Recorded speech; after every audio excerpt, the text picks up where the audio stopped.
जंगल में चमेली कौवी अपने पति कड़कनाथ और बेटे कालू कौवे के साथ रहती थी। चमेली कौवी का पति टैक्सी चलाता था। एक दिन उसकी टैक्सी का एक्सीडेंट हो जाता है और चमेली के पति की मौत हो जाती है। कड़कनाथ की मौत के बाद चमेली कौवी के लिए घर चलाना बहुत मुश्किल हो गया था। तब उसने अपने बेटे कालू कौवे को एक होटल में नौकरी दिलवा दी।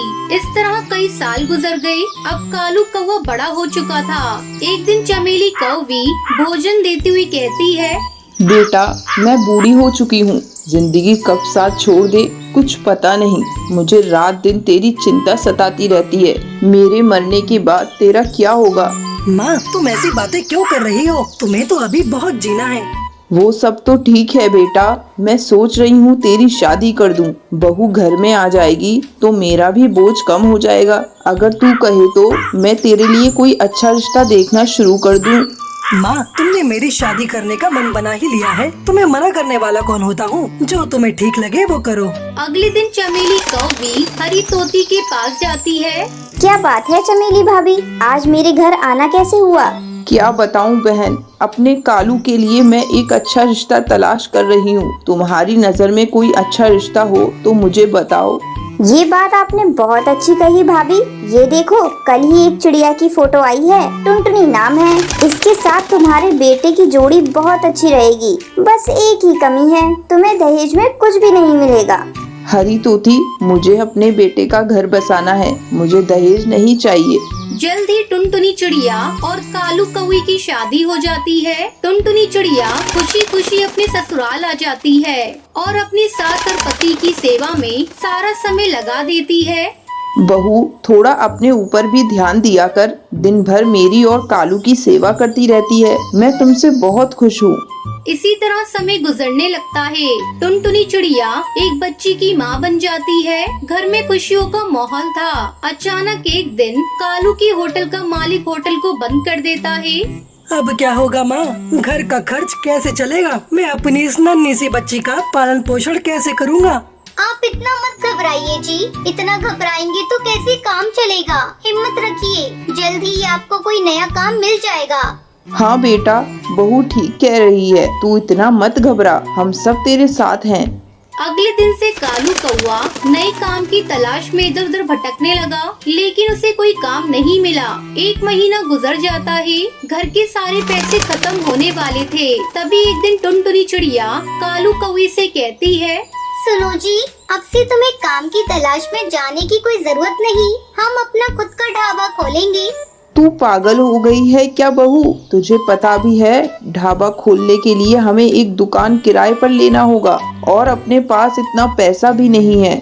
अरे माँ जी, ढाबा खोलने के लिए दुकान की कोई जरूरत नहीं। ससुर जी की टैक्सी है ना, बहुत दिनों से गोदाम में पड़ी है। कालू जी आप जाइए और जाकर उसकी मरम्मत करवा कर ले आइए। हम लोग टैक्सी में ढाबा खोलेंगे और जंगल में घूम घूम कर अपना बनाया हुआ भोजन सस्ते दाम पर जंगल की पक्षियों को खिलाएंगे।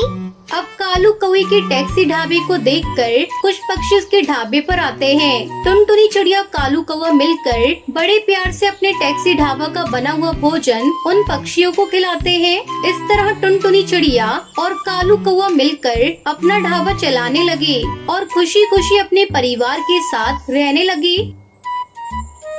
मथुरा के जंगल में सुंदरी कौवी अपनी बहू टुनटुनी चिड़िया और बेटे कालू कौवे के साथ रहती थी। सावन का महीना शुरू हो गया था। जंगल में चारों तरफ हरियाली ही हरियाली नजर आ रही थी।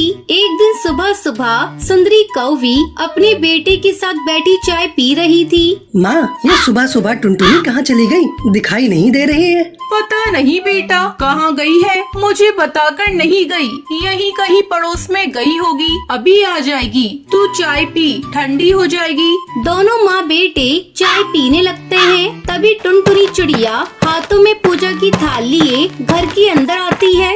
अरे बहू, इतनी सुबह सुबह तो कहाँ चली गई थी? हम दोनों चाय पर तेरे इंतजार कर रहे थे। देख तेरी चाय ठंडी हो गई। माँ जी, आपको नहीं पता, सावन का महीना शुरू हो गया है और सावन के महीने में मैं बिना पूजा किए कुछ भी नहीं कर पड़ती, इसलिए मैं सुबह सुबह मंदिर चली गई। उस समय आप लोग सो रहे थे, मैंने आप लोगों को उठाना सही नहीं समझा। ये लीजिए प्रसाद। टुनटुनी चिड़िया अपनी सास और पति को प्रसाद देती है। जा बहू, अब जाकर कालू के लिए नाश्ता बना दे, नहीं तो बिना नाश्ता किए भूखा पेट चला जाएगा। जा फिर बात करते हैं। टुनटुनी नाश्ता बनाने चली जाती है। शाम को जब कालू कौआ अपने ऑफिस से घर लौटता है तो टुनटुनी उससे कहती है, सुनो जी, इस सावन में मेरे लिए एक डाल पर झूला डाल दो, फिर मैं उस पर बैठूंगी और तुम मुझे झुलाना। अरे पागल हो गई हो क्या, जो मैं अपना काम धंधा छोड़कर तुम्हें झूला झुलाने आऊंगा? अब तो बचपना भूल जाओ। नहीं, इस सावन में आपको मुझे झूला झुलाना ही पड़ेगा। तुम ये सब क्या फालतू की बातें कर रही हो? तुम कोई छोटी बच्ची हो क्या जो मैं तुम्हें झूला झुलाऊंगा? क्यों मेरा मूड ऑफ कर रही हो सुबह सुबह? इतना कहकर कालू कौआ गुस्से में वहाँ से चला जाता है। इस तरह 2 दिन बीत जाते हैं। टुनटुनी चिड़िया अपना मुंह फुला लेती है। वो सारा काम करती लेकिन किसी से कोई बात नहीं करती।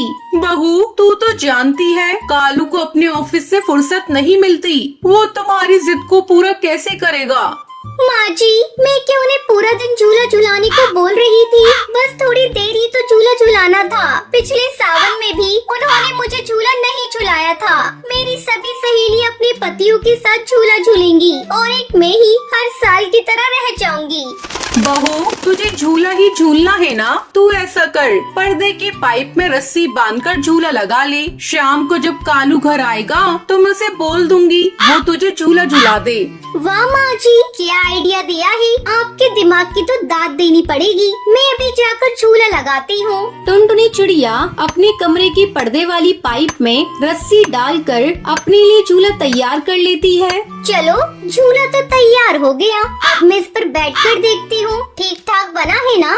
जैसे ही टुनटुनी चिड़िया झूले पर बैठती है, झूला टूट जाता है और टुनटुनी चिड़िया धड़ाम से नीचे गिर जाती है। ओए माँ, मैं गिर गई, मेरी कमर टूट गई।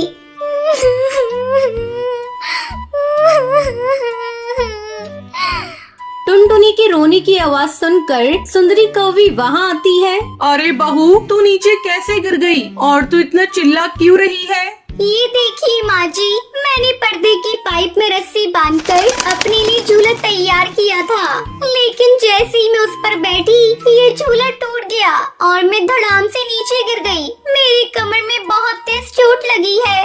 तभी कालू भी ऑफिस से घर आ जाता है। सुंदरी उसे सारी बात बताती है। टुनटुनी, ऐसा भी कोई करता है? तुम जीती मैं हारा। तुम्हें रविवार को पार्क में झूला झुलाने ले चलूंगा, फिर तुम जितनी मर्जी उतना झूला झूलना। 2 दिन बाद रविवार था। टुनटुनी चिड़िया कालू कौवे के साथ पार्क में झूला झूलने जाती है। वहाँ नीम के पेड़ पर बहुत सारे झूले लगे हुए थे और उन पर पक्षी अपनी अपनी पत्नी को झूला झुला रहे थे। टुनटुनी चिड़िया भी एक झूले पर बैठ जाती है और कालू कौवा उसे झूला झुलाने लगता है। झूला झूलते हुए टुनटुनी चिड़िया बहुत खुश थी। वो काफी देर तक झूला झूलती रहती है। फिर दोनों पति पत्नी घर लौट आते हैं। माँ जी, आज मैं बहुत खुश हूँ। मेरा सावन में झूला झूलने का सपना सच हो गया। अब मैं भी अपनी सहेलियों को फोन पर बताऊंगी कि मेरे पति ने मुझे झूला झुलाया है। माँ जी, अगर आज आप भी पार्क में आई होती तो देखती बहुत सारे पक्षी अपनी पत्नियों को झूला झुला रहे थे। बहू तो खुश है ना? यही मेरे लिए बहुत है। इस तरह सभी खुशी खुशी रहने लगते हैं।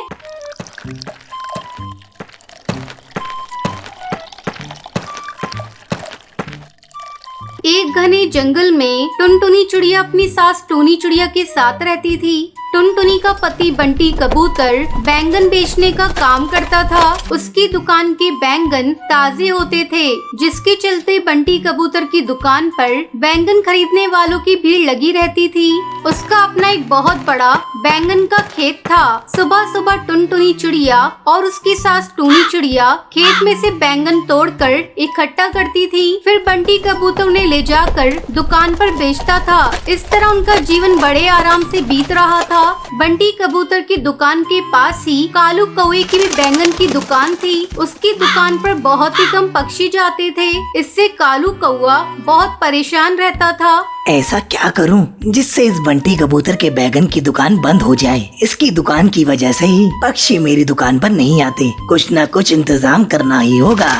ऐसा सोचकर कालू कौआ बंटी कबूतर के बैंगन के खेत के चारों ओर जहर मिला देता है। जहर की वजह से उसके बैंगन के खेत खराब हो जाते हैं। उसके बाद सुबह सुबह बैंगन इकट्ठा करने टुनटुनी चिड़िया जाती है तो देखती है कि बैंगन के खेत पूरी तरह बंजर पड़े हैं। वो जोर जोर से चिल्लाने लगती है, माँ जी, अरे ओ माँ जी, जल्दी यहाँ आइए, हम लुट गए, बर्बाद हो गए। ये देखिए, सारे बैंगन के खेत खराब हो गए।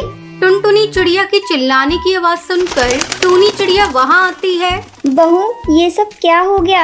एक साथ सारी खेती खराब कैसे हो गई? लगता है किसी ने जानबूझकर हमारी बैगन की खेती को खराब कर दिया है। उन दोनों के रोने की आवाज सुनकर बंटी कबूतर वहाँ आता है। ये सब कैसे हो गया माँ? कल रात तो मैंने इन्हें अच्छे से पानी दिया था। मुझे भी कुछ समझ में नहीं आ रहा है बेटा। इस तरह कई दिन गुजर जाते हैं। अब बैंगन के खेत खराब होने की वजह से बंटी कबूतर की दुकान बंद हो जाती है। ये देखकर कालू कौआ बहुत ही खुश होता है। मेरी चालाकी का ही नतीजा है कि आज इस बंटी कबूतर की दुकान बंद है। अब सारे जंगल के पक्षी मेरी दुकान पर आएंगे और मैं जल्दी ही माला माल हो जाऊंगा। बड़ा आया था मुझसे मुकाबला करने, एक ही बार में इसकी छुट्टी कर दी मैंने। हा हा हा।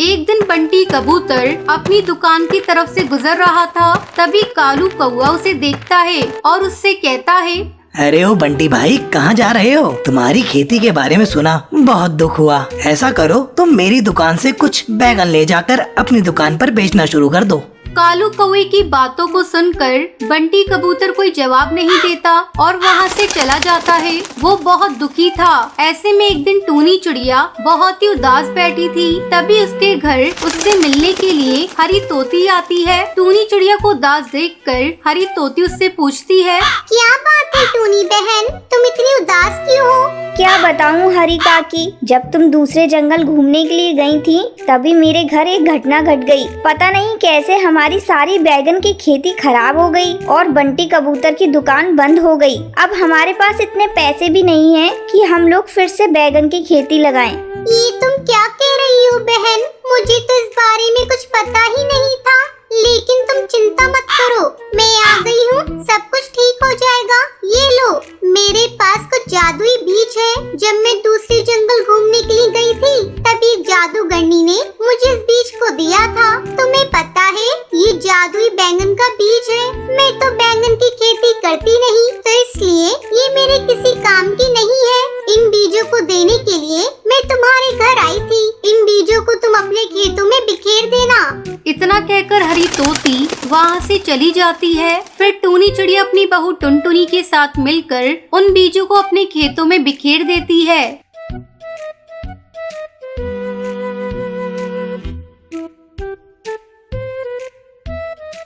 अगले दिन जब वो लोग अपने खेत पर जाती हैं, तो उनकी खुशी का ठिकाना नहीं रहता। उनके पूरे खेत में बैंगन उगे हुए थे। दोनों सास बहू मिलकर जल्दी जल्दी बैंगन इकट्ठा करती है